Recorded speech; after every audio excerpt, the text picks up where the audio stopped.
فعلا فعلا اذا كنتمناو. نعم كنتمناو ان شاء الله تكون واحد الالتفاته ان شاء من الله. هذا الديربي ديال الشمال، ولان ديربي الشمال يعني واحد الجمهور اللي هو ذواق جدا. يعني كنشوفوا الان يعني دائما طنجة وتطوان يعني كيتابعوا بشكل كبير الليغا الاسبانيه، وبالتالي فخص اراده، لان كيف ما بغينا نديروا اراده ديال الديربي ديال كازابلانكا يكون يوم السبت في 8 د العشيه بالاشعاع الاعلامي. علاش كنتمناو حتى الشركه الوطنيه للاذاعه والتلفازه النقل اللي دارتنا في الديربي نشوفوه في جميع المباريات صوّغ ديال البطوله. اسمح لي شوف نورمالمون في القانون انا قانونيا راه كاين شي حوايج اللي الناس راه خصهم بوحدهم، بالذات الناس ديال الاذاعه ولا الناس المسؤولين. كاين شي ماتشات راه نتوما خصكم هما راه عاطينهم الجمهور القيمه، ولكن نتوما خصكم تزيدوا تعاونوا الجمهور في القيمه، لان هاد الديربي هذا لعبوا نهار السبت مع 6 ولا مع 7، ويكون في واحد الجو كبير ويكون تينعمر، تشوفوا الجمهور هنا ونشوفوا الجمهور هنا ويكون تينعمر، لان واحد التصور اللي غتعطينا واحد التصور اللي كبيره، لان التسويق راه ما كاينش في كازا ولا ما كاين التسويق، كاين في طنجه في الرباط في فاس. صحيح. راه هذا هو تيخلينا نكعاو، لان هاد الديربي كما قلتي انت غيتلعب واش الناس ما قارينش نهار الاثنين؟ نعم.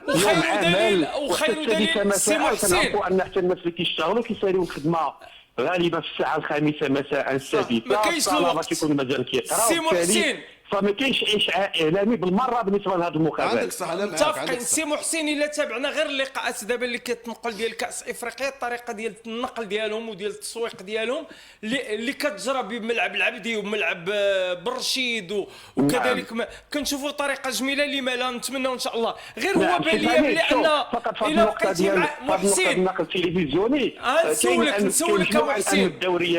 الدوريات العالميه مثلا ماشي عيب اننا نتعاقدوا، يعني مثلا لا اس ان ار تقدر تتعاقد مع شي شركه ديال البث التلفزيوني اخرى يعني وكتعطي واحد الجوده. مثلا بحال الدوري القطري هو انتاج ديال المجموعه القطريه للاعلام، ولكن كيتعاقدوا مع مجموعه اجنبيه اللي عندها الماتيريال وعندها الامكانيات التقنيه باش كتامن نفس الجوده لجميع المباريات. هو نعم. دار لك الجوده وملعبك نهار اثنين، ما بقاش الجوده هذه. هذا هو الاشكال، اذا كنتمناو ان شاء الله مع افتتاح الملاعب نشوفوا البريمير ليغ ديال البطوله الاحترافيه، البريمير ليغ. فنتمنى تشوف، انا نقول بلسانك انت معايا والناس، نتمنى حتى من الناس ديال البرمجه هذه رساله لهم. كاين بعض المباريات اللي راه ما شوف راه من التسويق ديال الكره المغرب، تطوان وطنجه ماتش عارفين ديال الويكاند كل واحد الحماء. هادو كانوا جوج ديربيات، كانوا دربات الكبار مع احتراماتي للجيش وتوارقه. نعم والماتش والكوديم كذلك. نعم الماتش والكوديم هادو ديربيات اللي تاريخيه تيبقاو. شوف تعرف بان في تطوان وطنجه في ذاك الماتش تكون الحركيه اللي كبيره.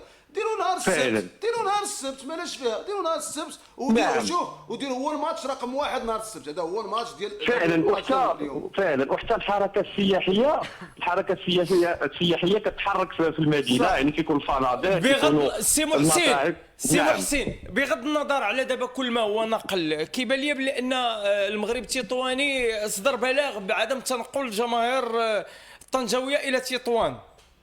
نعم